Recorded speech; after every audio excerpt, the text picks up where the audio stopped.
আসসালামু আলাইকুম। আপনার কেমন আছেন প্রিয় দর্শক ভাইরা? আশা করি সকলেই আল্লাহ তাআলার অশেষ রহমতে ভালো আছেন। তো যারা আমাদের এই চ্যানেলের ভিডিও দেশ ও বিদেশ থেকে দেখেন তাদেরকে জানায় আন্তরিক শুভেচ্ছা ও প্রীতি ভালোবাসা। তো আর যারা আমাদের এই চ্যানেলটিকে সাবস্ক্রাইব করে না নিয়েছেন তাহলে অবশ্যই বন্ধুরা আমাদের এই চ্যানেলটিকে সাবস্ক্রাইব করে নিয়ে আমাদের পাশে থাকেন। তো আপনারা স্ক্রিনের মধ্যে একটি ঢেঁকি শাক দেখতে পাচ্ছেন। এই তো ঢেঁকি শাকগুলো বন্ধুরা বন জঙ্গলে পাওয়া যায়। সারা বছরই এই ঢেঁকি শাকগুলো বন্ধুরা পেয়ে যাবেন, কোনো চিন্তার কারণ নেই।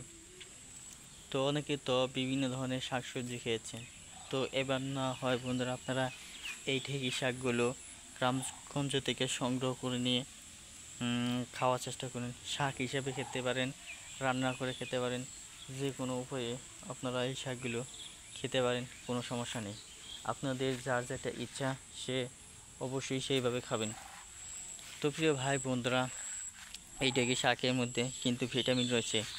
প্রাকৃতিক একটি শাক বন্ধুরা, কেউ চাষাবাদ করেনি, কেউ রোপণ করেনি, সেজন্য প্রাকৃতিক শাক বলা হয়ে থাকে। এই প্রাকৃতিক শাকের মধ্যে কোনো প্রকার কিছু দেওয়া হয়নি বলেই বন্ধুরা এর মধ্যে উপকার বেশি।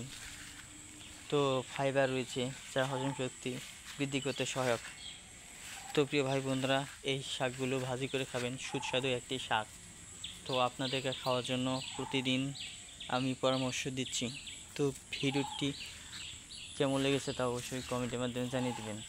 তো বন্ধুরা, এই শাকগুলো খেলেই যে আপনাদের উপকার হবে তা কিন্তু নয়, আপনাদের উপকার হতে পারে। ধন্যবাদ আপনাদেরকে।